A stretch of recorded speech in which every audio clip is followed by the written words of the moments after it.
who've registered online. My name's Bryan Lukas, and I'm the Academic Director of Executive Education in the Business School, and that essentially means executive education for the university, because it all sits within the Business School. And I'm also a professor here in marketing. So why here? How did we come up with this event? Well, we were launching some new products, and then we thought, COVID has just more or less settled now. We haven't really done anything. We haven't reached out to the business community. We haven't really sort of stepped into being a thought leader. We haven't shown anybody our facilities. A lot of people don't know this facility. They don't realize the connection to the hotel, the new business school. For all those things came together, and we thought we'll have a really nice big event, invite people to an exciting topic with an exciting panel, some interesting questions that a lot of people are grappling with as we sit at home, wonder if we should come back to work, totally stay at home, hybrid. And that, of course, is sort of the topic we will discuss this morning. And I hope you will feel engaged about that. That will be the main topic. What to do now with this new world that we have post the pandemic. That's the topic. Hopefully it's stimulating. I hope you enjoy looking at the building. We'll have a lunch later, which will be in the other room. There's food for everybody. There's some opportunity to exchange thoughts, meet other people, pick up on some of the ideas that you're no doubt going to hear here. But also for you maybe then to walk over to the business school, have a look at that school, take those thoughts away, those memories with you today. And you'll see that this facility, the court outside, the buildings, this is a whole new business school, a whole new University of Manchester corner in connection with this hotel, which is one of the best hotels, I might say, that I've stayed in. It's fantastically run. So all of this fits very nicely. So with that, a big welcome. And I will hand over to Michael, who will be the MC and will introduce everybody else. And then I'll say a few more words when everything is finished. So please enjoy. Lovely. Thank you very much, Bryan. And thank you to everybody here at Alliance Manchester Business School for putting on this great event and to see so many of you turning up here in person. And also a big welcome to everybody who's watching online, which does present a particular challenge to those of us on the panel, because we've got to sit still and not wobble around. And we all know what it's like to stare at a screen and look at people's backgrounds and all the joys of Zoom, and you're on mute and all those things that we all had to endure in that time when the world seemed to accelerate a whole number of different trends in a very, very short space of time. But I'm here to introduce our fantastic panel that we've got here today and to facilitate a discussion. We've got some really great questions already lined up, but I'd like to hear from you as well. But if it's okay with all of you, we're going to maybe stick to my questions first of all, and I'll introduce the panel. We've had an opportunity to get to know each other on a call last week, but also in a warm-up session before today. But what I'd like to do is just introduce each of our panel. We have Courtney, Joe, and Lisa, and I think I'd like to get them to introduce themselves in their own words. Now, I should also introduce myself, shouldn't I? My name is Michael Taylor. I'm the editor of Business Desk here in the Northwest. I also host a podcast called Northern Spin, but that's about politics. I also appear on another podcast, but that's about music. And I also do another podcast, but that's about Blackburn Rovers. But you're not here to hear any of that. You're here to hear from these speakers and listen to what I hope are my good questions that I've been ably assisted by the team here at Alliance Manchester Business School and their PR company from City Press. But first of all, Courtney from Seattle in the Pacific Northwest, right there on my bucket list. I'll be going on to booking.com later on to see where I can get a bargain trip to Seattle. Okay. So Courtney, tell us a little bit about yourself and your role here at Alliance Manchester Business School. Thank you. Yes, my name is Courtney Owens. I'm a lecturer in leadership and management here in the business school. I work specifically in the executive education department with Bryan Lukas. So I work with executives, managers, senior leaders who want to come on a leadership development program and work with them. I teach and research in the area of leadership and personality traits specifically. I came from the States, from Seattle originally, came here to Manchester. I've been here 8 years. I don't think I've picked up the Mancunian accent. You really haven't Still now. seem to have But that's not a bad that. thing. That's okay. Yeah. We're an international city, aren't we, Joe? When you go to Seattle, the weather's the same as Manchester, so you'll enjoy it. Great, thank you. Joe from Deloitte, Joe Ahmed. Good morning, everyone. My name is Jo Ahmed. I'm a partner at Deloitte in Manchester, and I sit on our Northwest leadership team. Deloitte have 1,400 people here in the Northwest, but we're a truly international organisation with offices in every country around the globe. Outside of Deloitte, I wear a couple of other hats. I'm the Honorary Consul of Japan in Greater Manchester, representing the Embassy of Japan in the region, and I also work as Vice Chair of the Manchester India Partnership. And I'm passionate about international trade and promoting Manchester on a global stage. Fantastic. And Lisa Shaftesley from Booking.com, of course, a Dutch company. Hi, everybody. I'm Lisa. I'm the head of people at Booking.com. I'm based here in Manchester. We also have roughly around 1,400 employees here. I've been at the organisation for 3 years, and I am a Mancunian, and I know the city very well. I'm delighted to be here to share some insights from my point of view, working as a HR professional, leading the HR teams in Manchester and Amsterdam. Fantastic. Lisa, if you don't mind, I could start with you. But all of you to answer the first question that I've got for you all, which is how has your role as leaders changed, particularly in the last few years, bearing in mind the acceleration of change that, you know, people being forced to work from home, to deal with all sorts of health issues around the pandemic, and how that accelerated maybe some of the things that you had in place already. And what would you say out of that were your biggest challenges and also your successes arising from that? I'll start with you, Lisa. Okay, so definitely, as everybody knows, in the last few years, the biggest challenge was the pandemic and the employment issues that arise around that. I think, you know, it's not a surprise to everybody that, you know, employees had to then move to work from home, and HR really had to navigate and help navigate leaders through the unprecedented change during that time. So that was clearly the biggest challenge that springs to mind for me. But also an opportunity, because it gave myself and the HR teams an opportunity to lead from the front, to help leaders who'd never been through this before, to help them really consider things from an employee perspective, and also a legal perspective, of course. So definitely one of the biggest challenges that springs to mind for me. We did, as an organisation, go from working in the office to working at home, like every other organisation. I think sometimes people think because we're a tech organisation, was everybody sat with their tech equipment at home? That wasn't the case.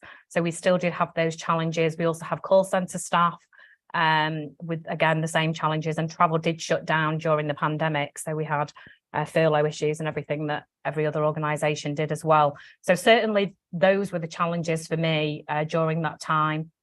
But also, as I say, an opportunity.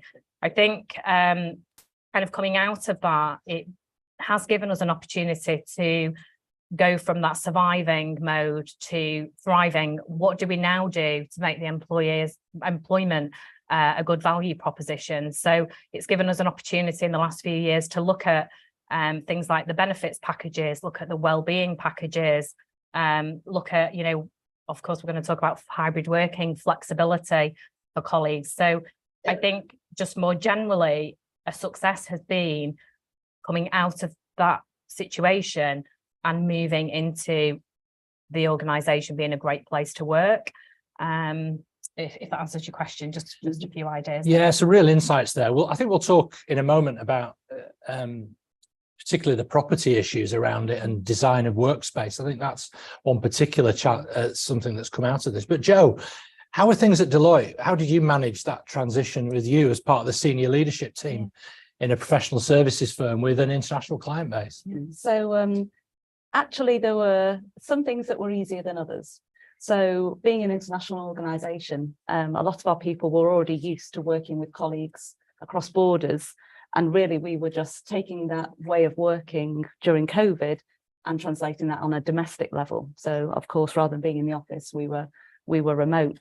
And amazingly, I remember the first week of that 3 years ago, where we held a call in the UK for all our UK employees. And the technology held up so that 17,000 people joined one call.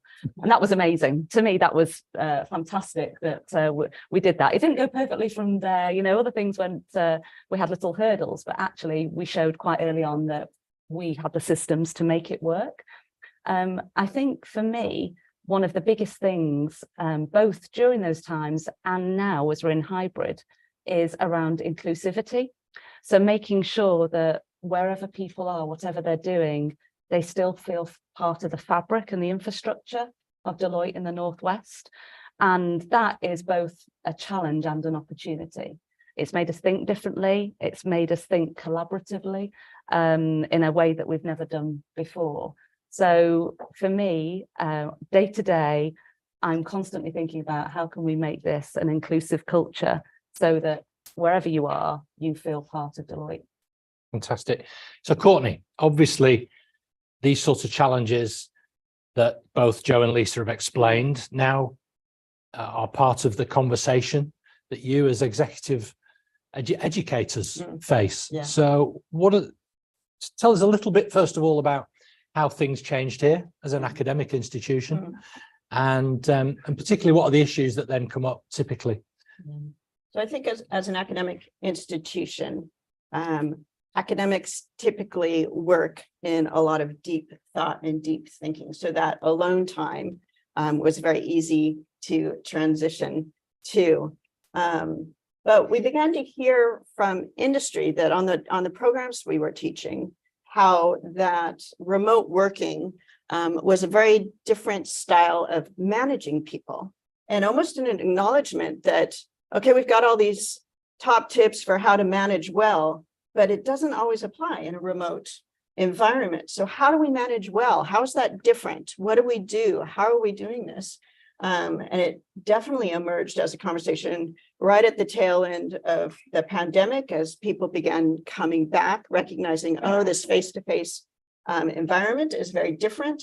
And when we were in that remote working environment, that was very different. And the new normal of that, it's a hybrid of both. Me as a manager, how do I do this well? Different people are comfortable with different things. Some people want to be in the office more. Some people want to be home more. And when you're managing all those different preferences, how do you do that well? And it's a big question. And what about the people who are coming to learn, the learners themselves as well, people from businesses? Their whole experience, as we've just heard, has completely transformed how they access sort of relations with their clients, but also with colleagues.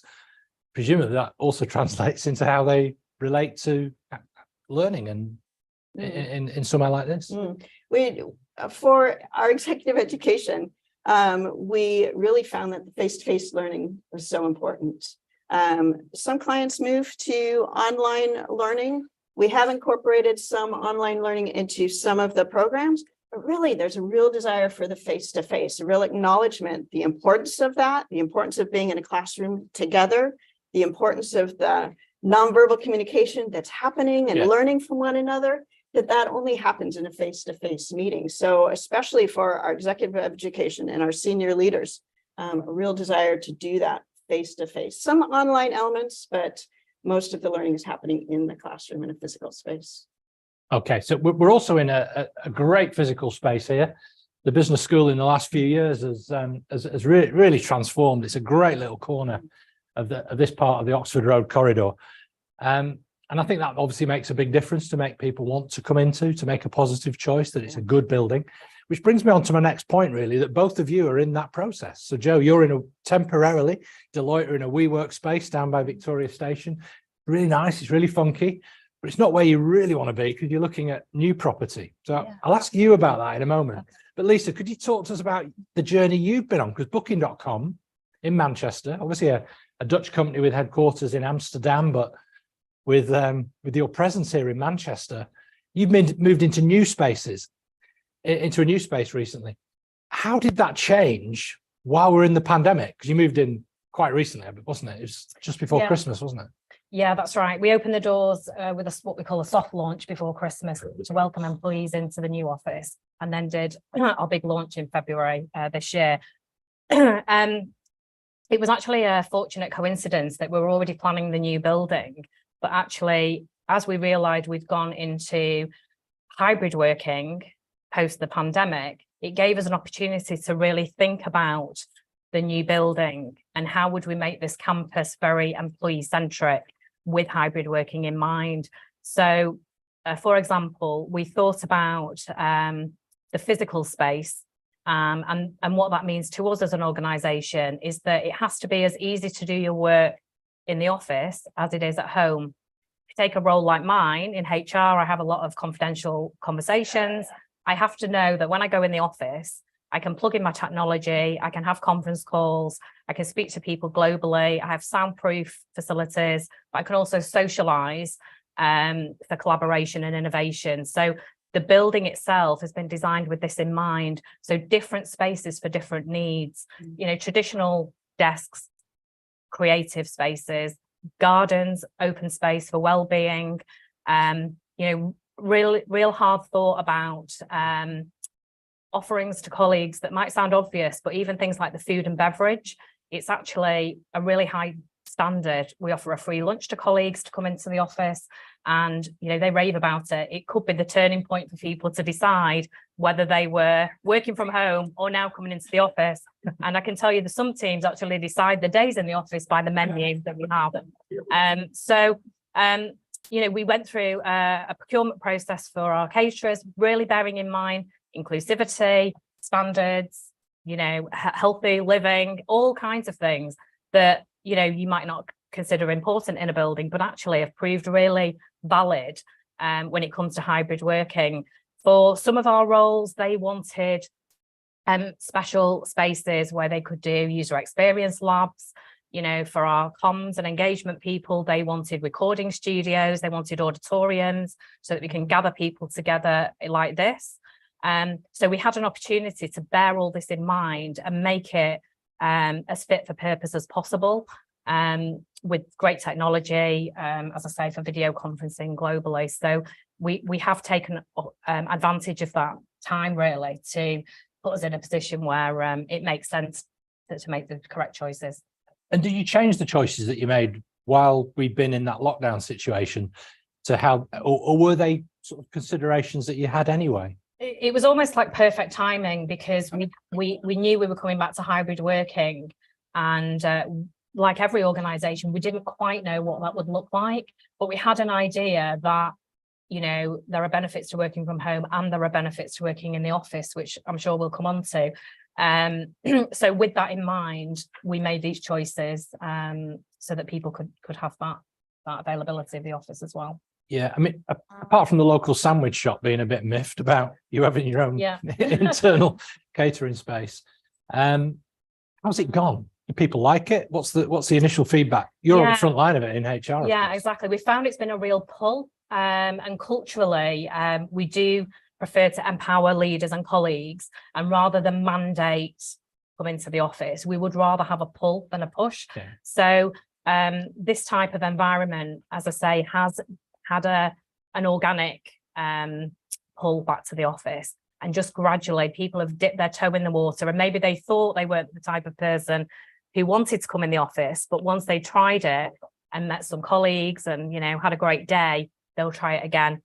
So almost like they had to overcome a little bit of anxiety and overcome a little bit of you know, preconceived ideas of what it might be like coming into the office. And now people can see the best of both worlds. So we are seeing, you know, the numbers really go up from that pull into the office.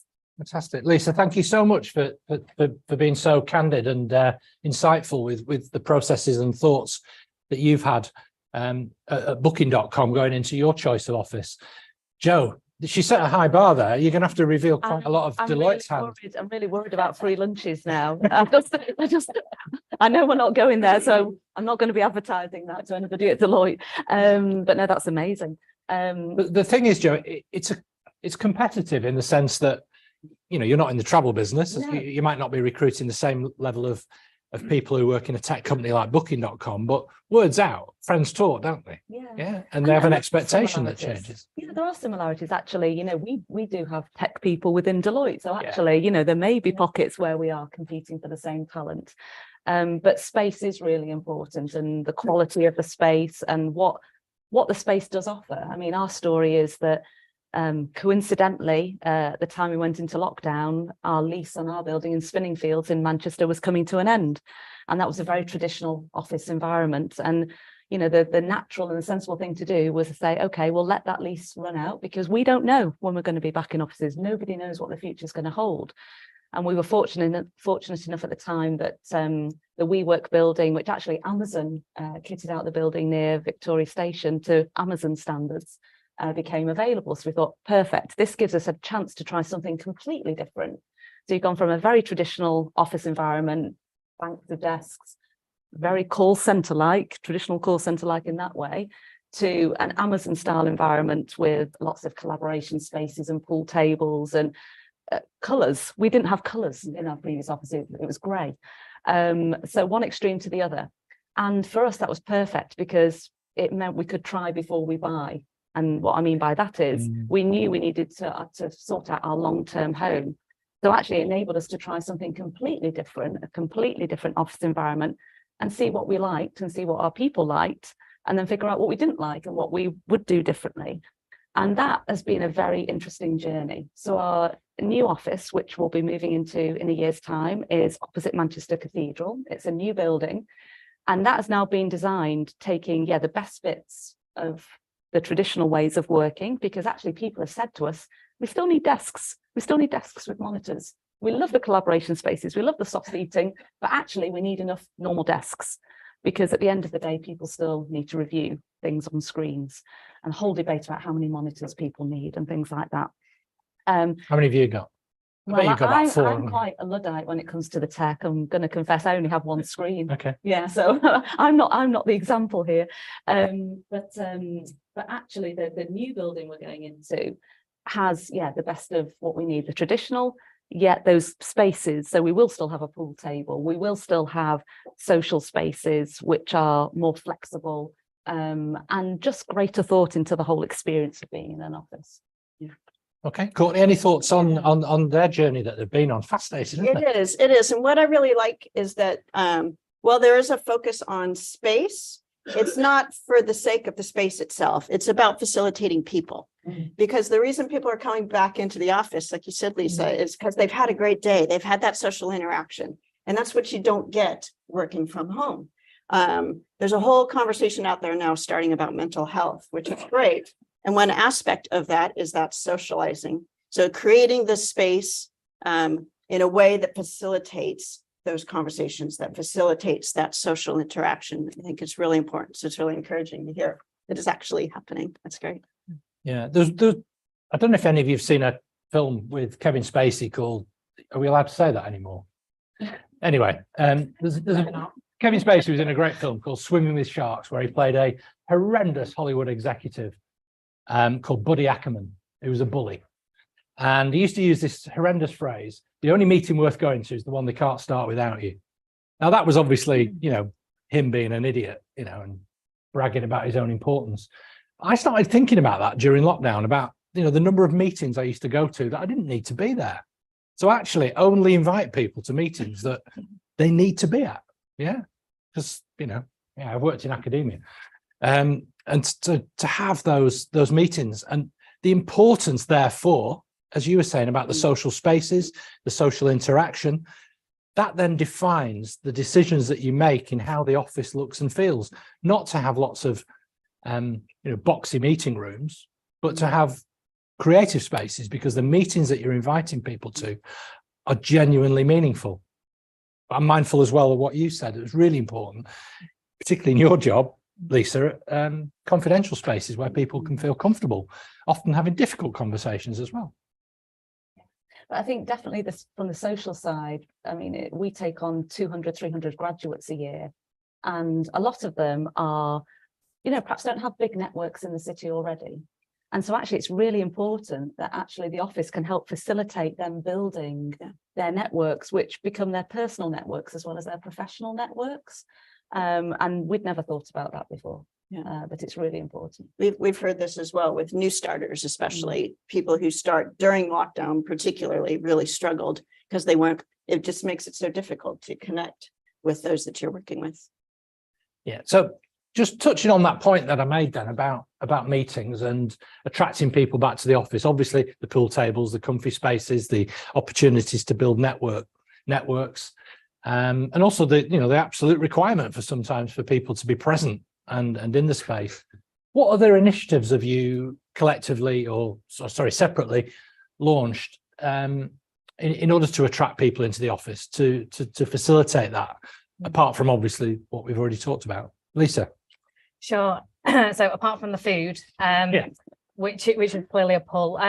So definitely the office itself, we've covered a lot of that already. I would say there's something really important around the communications and engagement in the culture in the organisation, so that people feel excited to come into the office. There's a reason to come into the office. We have a regular calendar of events going on. Typically, if a hackathon is happening, the engineers will come in. We've got 100 of them coming in for hackathons. They absolutely love it. And that wouldn't be happening if we weren't raising that excitement through events, comms and engagement. So a combination of business events, educational events and social events definitely would be a recommendation of mine. And we carefully planned them. So we almost had a week of that when we did our official launch, and we would have a calendar of events to help with that. The building itself, as I've already mentioned, is a big pull, but we've had to also consider, why do people come in the office? So some of the kind of toolkits we put in place for leaders are around activities you can do with your teams. Why do we like working from home? Why do we like working in the office? Do we need a team charter? Is there a day of the week we all want to be in together? What are the less formal benefits of being in the office? So it might be what I call the coffee conversation. So actually, there was, for a period of time, even my own team saying, oh, I went in the office, but I was just chatting to people. I found myself just chatting all the time. And I'm saying that's still working, that is part of work. That's what we expect you to do. It's just that you've not been used to it for so long. But those coffee conversations now, people will say, I got so much done over the desk. Within 5 minutes, I ticked 10 things off my list. So it's still productive work, but it just feels very different, and allowing people time and space, because people will move through this at different rates. And some people might be completely comfortable straight away and other people might not be. So again, we put in the toolkits for managers to help them have these open conversations with colleagues and with their own teams, which again help them move through that journey. Have you had any pushback from managers or to managers that have come to you asking for advice, that they actually want people to come in more, that it's been difficult for you to get people to come in, or has it been working?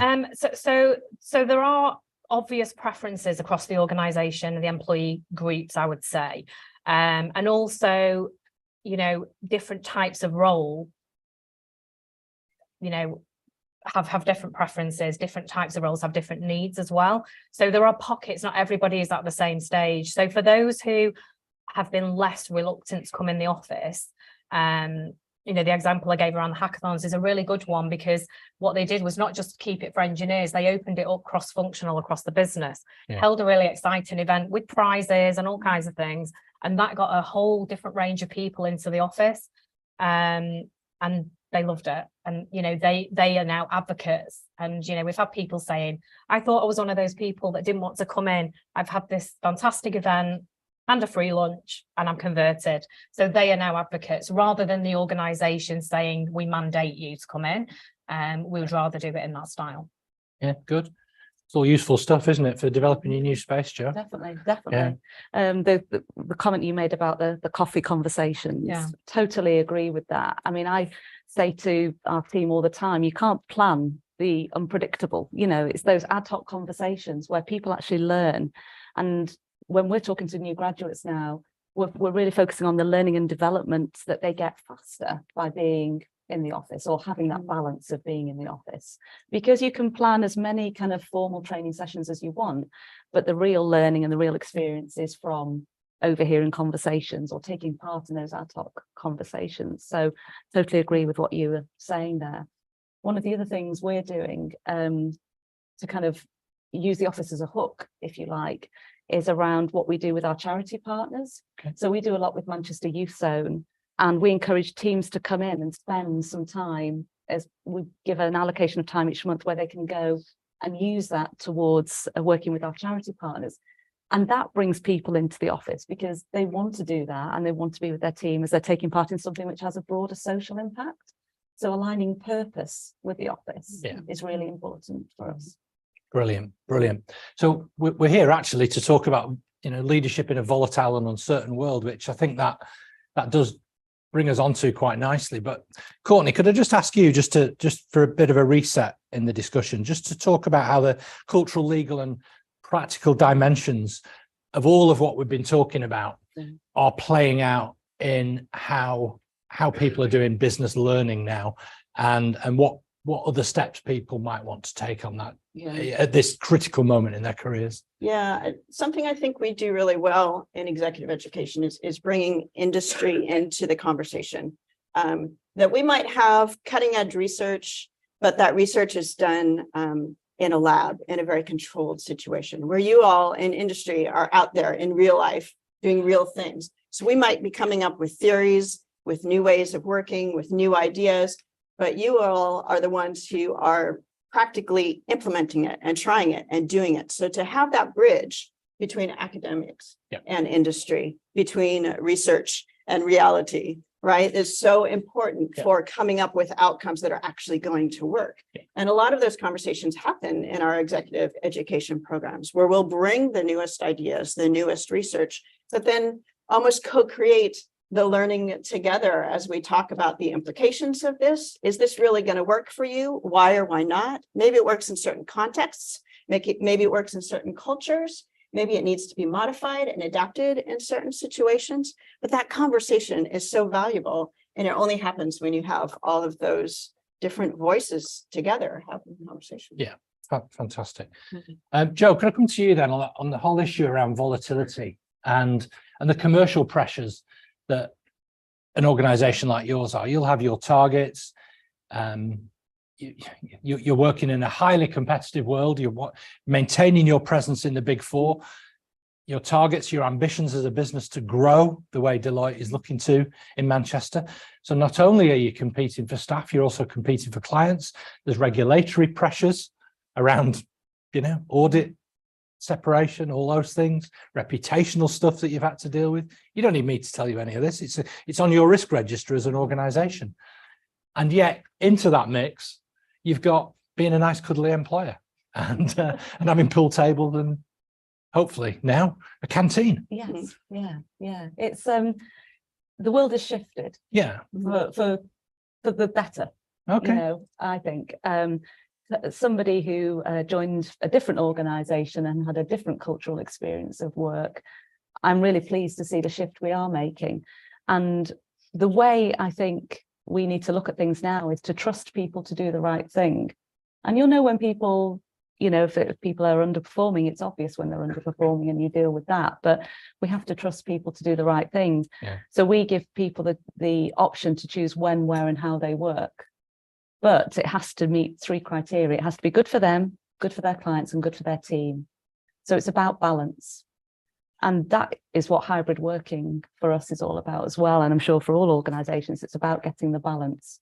Because at the end of the day, we are in a competitive environment for talent, not just in Manchester. Manchester's hugely competitive, but nationally and internationally. And what the pandemic has shown us is that you can be now sat in Italy working for a British company. You could be sat well, not you, but or you could be sat in Manchester working for a US company because technology permits that.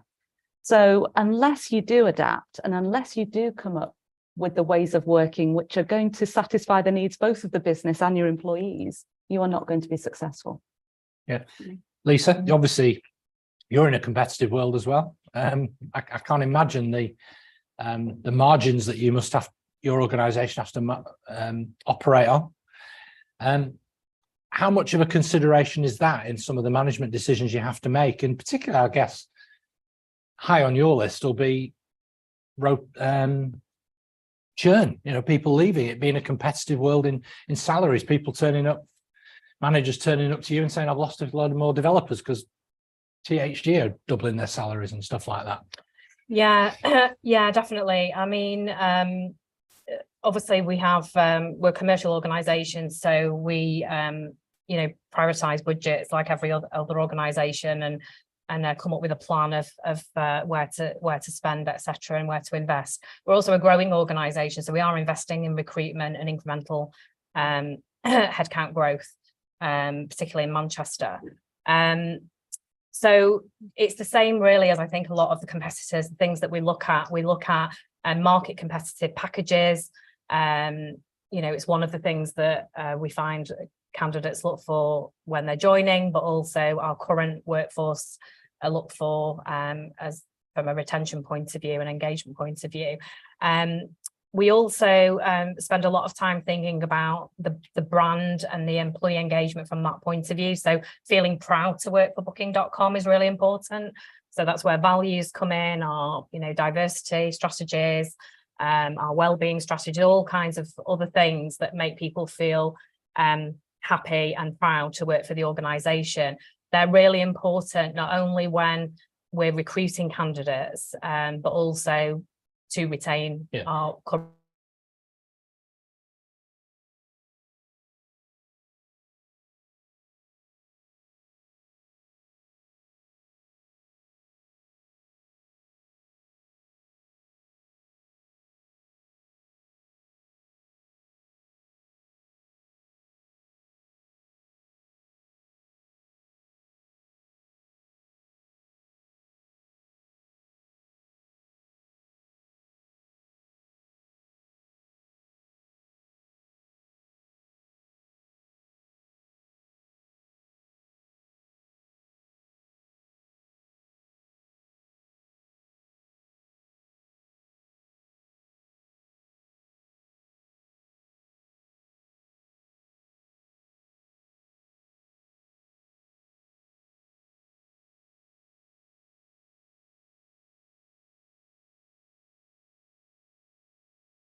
But both of them, I feel very, very pleased about the fact that, you know, we really live by those values in both of the organisations and really harness them in a lot of the employment practices that we implement. Yeah. Joe? Yeah. I was just. So where were you before Deloitte, or are you a lifer? No, I'm not a lifer. I started my career with a firm called Arthur Andersen, which there's quite a tale there. I've seen the Enron film. Yeah. And then spent a couple of years at EY before joining Deloitte. But I think the big change that I've seen over that time is just, I suppose, the equality of how people are treated. And I was thinking back to when I first joined Deloitte, which was actually over 18 years ago now. I was actually at that time the first person who'd asked for a part-time working contract. Right. And I'll never forget the conversation, which went along the lines of, "Oh, you know, delighted by the offer. Could I do that as a 80%, 4 days a week?" And they said, "Oh, yes, but how does that work?" I said, "Well, you pay me 80% and I work the 4 days. It's not complicated." We've come a long way.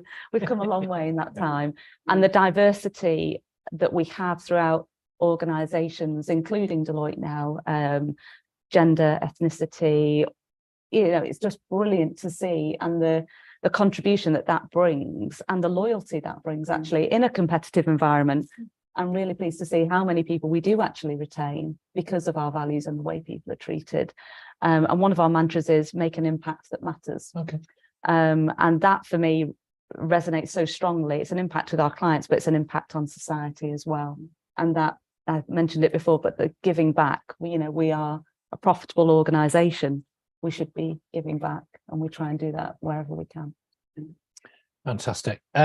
So one of the things that's been on my mind as well, you can tell, can't you? I'm an old fella, but what's the differences between the expectations in the workplace of people depending on their age? And it's an important diversity question, and it obviously, it raised its head in Jeremy Hunt's first budget last week, didn't it? Around getting people into work who are, young people about my age who are considering retiring. I'm not, by the way, but that issue about that people have got that wisdom and they've got that experience and that they shouldn't be written off. I imagine, Lisa, Booking.com's quite a young, vibrant tech environment, because that's a skill set that has been particularly valued, that is required in your business. They're the skills that you need. But how then do you differ in how you manage people and their expectations, and depending on what they are? Yeah, I mean, we have typically a younger intake when we look at the graduate development programs and all the other early careers programs that we offer. Not always, but typically a younger population coming through. I would say that it is a young organisation, but the older workforce will be looking for more traditional benefits. So, financial security, insurance, pensions, looking for definitely still career development, and looking for learning and development and all the good things that employment comes with. The graduates, I would say, are looking for slightly different things these days. So we do get questions about sabbaticals. We get questions about, I want to make sure I'm going to get a good manager, and when will I get on my next rotation, and when will I get access to these things, and when will I get these policies. They're looking for flexibility in working hours. They're looking for flexibility in working from the office, as we've already said, with hybrid working. I think there's a slight difference in terms of managing those populations. So I would say younger, less experienced colleagues coming in would typically need more time to onboard. They would need more onboarding, kind of nurturing from their managers and leaders, a lot of time invested in them, rather than just kind of releasing them into this world where technology is just switched on. Having said that, they are also the most tech savvy people coming in. So they've got the capability to come in and make a big impact and difference. We can encourage them to put those ideas forward in the right way. We think that they have to learn some skills that other more older workers might have developed along the way, like relationship building, like emotional intelligence. These types of things you can't just, you know, pick up before you've joined an employer. So so those might be things to think about. There's quite a difference with candidates. I mean, you know, back in the day when I was going for interviews, I never would have asked about flexible working, like Joe says. I never would have asked about hybrid working or those types of things. All of our candidates, and particularly the young graduates, do ask us, you know, can I have parent leave? Can I have paternity leave from day one? You know, do I qualify for this of this policy? Can I take Friday afternoon off, etc., etc., etc. So much different in the style of questioning from candidates coming through, and they want to know, you know, can I work from abroad? Can I this? Can I that? So a new kind of patch of things for us to consider. So in the kind of benefit suite that we offer, we have to make sure that we cover different types of policies that are attractive to different types of workers, from family policies to the more kind of flexible and well-being policies, through to the more traditional things as well. Wow. Joe, I visited your offices and I was really surprised when your colleagues who I met told me the age range, which it was much younger than I expected it was going to be. Yes. Yeah. Well, yeah, out of 1,400 people, 300 of those are graduates in the last 12 months. Right. So, you know, a good proportion are very much at the younger end of the scale, and totally resonates everything you've said there, Lisa, around the questions and the expectations. And there are policies, though, that we've introduced that resonate no matter what the age of the person is working for us. Flexibility is one, but flexibility now is expected on an international scale. So we've introduced a policy that allows people to work up to 20 days a year internationally. Wow. If they want to do that. There is a prerequisite to that they have to have the right to work in the country that they're going to. So, you know, that's just law, that's just immigration. But actually, that was a demand that not just Deloitte have reacted to, but I know loads of organisations are getting that request, that we want more flexibility, but we want that flexibility to include being able to tag on a week's work to a holiday. So yeah, it's fascinating, actually. The journey we're on. If I was a sort of cheap and chippy journalist that asks questions in order to embarrass you, I may be inclined to say that's because they've all got their second homes in Marbella or ski lodges in Switzerland. Not at all. Actually, it's actually the diversity of our workforce. So if I look at my team alone, 3 of my graduates, one is from Peru, one is from Mauritius, and one is from China. Wow. And they actually want to be able to go home and have personal time, but add on. But that's the diversity of, you know, the wonderful world we live in here. Amazing. You have to build all this into how you educate business people. Yeah, and what I'm hearing more from the younger generations, the importance of values. We haven't really touched on ESG, but you know, people come in saying there's no way you can get me to work for that company because look at what they do to the environment. So regardless of what you pay them, you know, they're not going to do it. And so they're looking for companies' values to align with their own personal values. Right, we've got 10 minutes to go. We're going to do a hard finish at past. So I'm going to throw you to the mercies of this tough crowd that we've got here today at this business school. And if I don't get a hand up in the next 30 seconds, I'm going to pick on someone at random. So who'd like to ask the first question? Right, we've got 2 fellas down here, but I've got one in the middle that put her hand up first. The woman in the middle with the dark hair. Oh. It was the person in front, but Katie, you're fine. First of all, thanks very much. That was brilliant. My name's Katie Bray. I am the Deputy Chief Executive of the Northwest Business Leadership Team. Quick family comments. I have got a daughter who's 18, just deciding what she wants to do at university. Neuroscience and psychology is leading at the moment. We sat and watched Succession, binge watched it, got to the end of it, and she said, "That's why I don't want to work in business, Mum." And I thought, because it's just like that, isn't it? Yeah, but it's that kind of perception.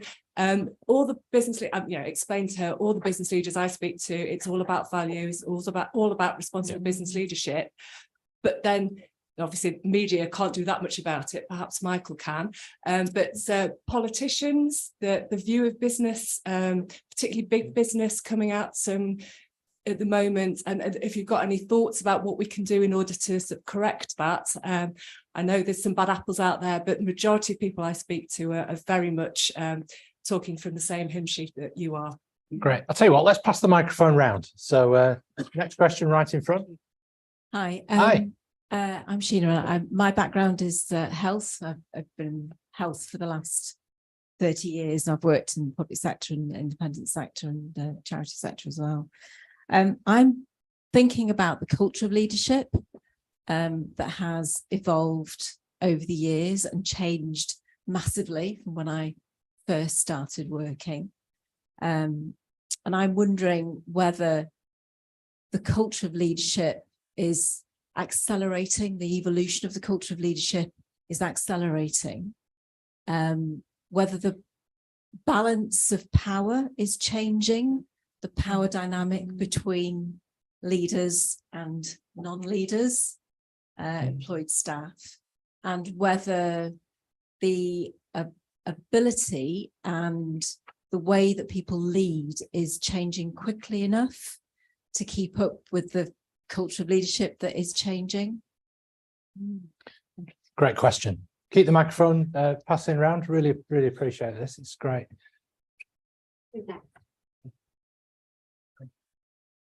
Yeah, my name's George. My name's George. Just a quick question to the panel, please. Obviously, we hear a lot about 4-day-a-week companies. What's your thoughts on 4-day week? Great question. Yeah, we'll take all the questions and then. Hi, my name's Rob. I work for a Manchester-based SME, but in a former life, I was a British diplomat. And so I'm keen to follow up the question about internationalization of your businesses. To what extent has remote working and hybrid working, or to what extent is it proving to be a tool to accelerate the internationalization of Manchester specifically? Because I could see that it could be, and it was interesting to hear about your team, Joe, but I'd be interested about your experiences of how in two big Manchester-based businesses, you are contributing to the internationalization of our city. Great. Brilliant. So we've got 4 good questions there. Wow, let's pick those out. Let's start with the first one from Katie about values. I mean, I think everybody's got a bad role model that they can think about when you're in any leadership situation. You don't want to be David Brent or Basil Fawlty or Logan Roy. Let's start on the end on that one first. Casey's question about culture and attracting people. Yeah, the thing that springs to mind for me is that our workforce is very savvy, and they can pick out and they can go online and they can find out information. So if you were faking it with your values, they pretty much would know. We have a very open channels of communication. So a colleague can literally type on workplace anything they want, any day of the week, anytime. So if they want to call us out or question or challenge, they can do that. And I think I wouldn't underestimate that population and the savviness of them to be able to work out who's faking it and who's not. In interview questions, if you say, yeah, we're leading in Manchester Pride and we've got values, they can work out if that's a one-off or if it's actually embedded throughout everything you do. And you have to justify that to prospective employees, that it's not just a one-off, that actually it lives and breathes through the organization. And they can go on LinkedIn and they can see our colleagues advocating for that. Hey, we did this, it was fantastic, I'm a chair of the LGBTQ plus community, and so on and so on. So they can work out what's genuine and what's not. So that's what springs to mind for me. Yeah. Joe, on Casey's question first. So I think when you were talking, Katie, there's a big PR campaign. Actually, I think we need to do in Manchester. We've been talking about this at Deloitte a lot, how actually prospective employees don't really know what it is like. I think there's a lot more we can do to actually open our doors and, walk in our shoes a little bit, because I do fear sometimes that headlines are read or series like Succession are looked at, and there is a false impression of large businesses sometimes. And, you know, actually coming and seeing what it is like and opening the doors a little bit more would be a good thing. Okay. I'm conscious of time, so let's rattle through the other questions. Sheena asked a great question about the culture of leadership. Is it accelerating? Quick fire. We'll have to do them a bit quick fire now. So I'd like to respond to this actually. Yeah, please. So leadership in a VUCA environment. VUCA stands for volatility, uncertainty, complexity, and ambiguity. Right. So what does that look like in today's world? We have to, before this is a big topic I teach on the programs that I teach on. And it used to be before COVID, we had to argue that it was a VUCA environment. Now everybody knows we're absolutely, it's a VUCA environment. So what's our response to leadership, and how do we change the way we lead and power? So the response, the type of leadership we need to be doing is empowering more of those people around us. So is there a power dynamic change? Yes, but we want to be guiding and empowering that. So it's not a power grab, but it's more of a power give, and be sharing that power. Distributive leadership is the model that can work in a VUCA environment. You cannot have one person who knows the answer to everything. You need that team of people around you. And by distributing that power, distributing that leadership amongst those that you trust and have different perspectives than you do, you get more of that cohesive power coming back. Brilliant. Great. Right, well, let's divvy up the questions, the last two. George's really good question about the 4-day week, which is an experiment a few organizations did. I thought we were moving to a 7-day working organization, but as you said, Joe, you know, you applied to just work 4 of your days. Yeah. So it's I'll be interested to see what comes out. Actually, the more of that happens. I mean, so far the results have been been very positive actually around productivity. I think for businesses like Deloitte, it would be a struggle, if I'm honest, to do a 4-day week, because actually it's what we need, it's what our clients need. Service, yeah. So it's about client service. So I could, and this is my personal view, it's not a Deloitte view, I could see an evolution where there is a 4-day week, but not the same 4 days for everybody. Yeah. So you're covering the week. Yeah. But that's a personal view, not a Deloitte view. Yeah, and you're always on as well, aren't you? Booking.com. Yeah. A slightly different approach that we've taken so far, which isn't as far as the 4-day week is. We have given colleagues what we call a booking break. So every year we just would gift them a wellbeing break, you know, close down. We did that as a one-off as part of one of our wellbeing months, and then we've done it another couple of times. So we found that those go down very well with colleagues, but they're easier to manage from that perspective. And whether that continues and we start thinking about strategies in the future that are more towards the 9-day fortnight or the 4-day week is yet to be kind of researched, really. We'll probably do it in a test and learn environment, and you know, it's not ruled out for the future, but not something we've got on the plan at the moment. Okay, and then finally, I'll ask Courtney and Joe this one as well. Rob's excellent question from a former diplomat. Shiny shoes, I noticed. You know, the acceleration of all these trends we're talking about as a tool to more internationalization. I mean, that's a soft question for you, Joe. You're the honorary consul for Japan. Yeah. So I think if I try and paraphrase the question again, it was like, what could we be doing as international businesses to help with the internationalization of Manchester? Is that right? Is that specifically? Be more international and work more internationally. Yeah, I mean, I think it is there. I don't think that is the key to unlocking it. I think as our organisations are international already, we have a big role to play, whether we're hybrid or not, to be quite honest. And I think it's making sure we do play that part in showcasing what Manchester has to offer. Okay, and I'm going to give the last word to you, Courtney, because it's your party, it's your home. Yeah, great. Really enjoyed this discussion. Just if I can respond to that Please, as well. please. So I think there's we always have an awareness of cultural differences, but seeing somebody in their home when you're online for the meeting and the patterns of what's going on with them has improved our ability to feel and see those real cultural differences. So it's no longer just something you're reading about, something you're trying to learn about, but it's something you're experiencing. And that remote working has really opened up the way to personalize that experience without having to travel. So you're getting more of the taste of what that person's culture means. What are the implications of that? And it just raises our awareness, improves our ability to learn and experience the different cultures that are out there. Amazing. Thank you very much. Great. What an amazing panel. Thank you very much for all of you for listening.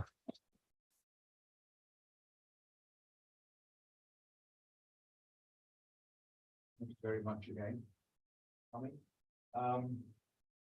Very, very entertaining. I had a lot of thoughts. As we thought about this event, you have to understand that during COVID, we in the business school also thought about, well, how do we respond to this new volatility? Or what can we do differently as we come out? And we saw all the changes here, and we realized, of course, this idea of lifelong learning and improving people's employability, this power balance, and giving a bit more power really to the employees, making them more employable. And so what we've done, which was really the beginning of this thought here for this event today, was we've launched a whole set of open programs or 4-day programs where people come and they can do strategic planning for 4 days. And they meet people from different industries and they congregate face to face, experience the city, some of the things you mentioned, or they can choose a topic on cybersecurity for 4 days or the psychology of leadership for 4 days. And so we put that together, which we haven't had in place. And in fact, I would just say to you, we'll see what other universities do. We're a Victorian university, so a university founded in 1800s, right? So the Leeds, the Liverpools, and so on of this world. None of them offer this. So after your master's, after your bachelor degree, people leave and they go to an organization, and this notion of coming back and having a lifelong learning experience, picking topics where they might be deficient as they go through their career paths, and they realize, I need to understand leadership better. I need to actually know what strategic planning is like and how to do that. There's very little. And so we decided to do that. So that would have been our response. That cost us quite a few million, in fact, to this change. So it also jolted us to think beyond the master's or the bachelor. How can we get our alumni to come back at the age of 45, 55? And we talked about ages here and so on. So anyway, those were some of our responses. All in all, I hope this was stimulating. And we have a lunch now, which has been the idea for you to meet each other, to reflect some more on what was said here, and perhaps to look around a little bit more. The lunch is through the store, and to the right, you'll see it. There's enough for everybody. And I will close on that point. And I'm so delighted to see that every single chair, in fact, people are standing, was filled, and we had so many online. So thank you for coming. Thank you for showing interest, and welcome back, so to say, to the workforce. Thank you very much. Thank you, Bryan.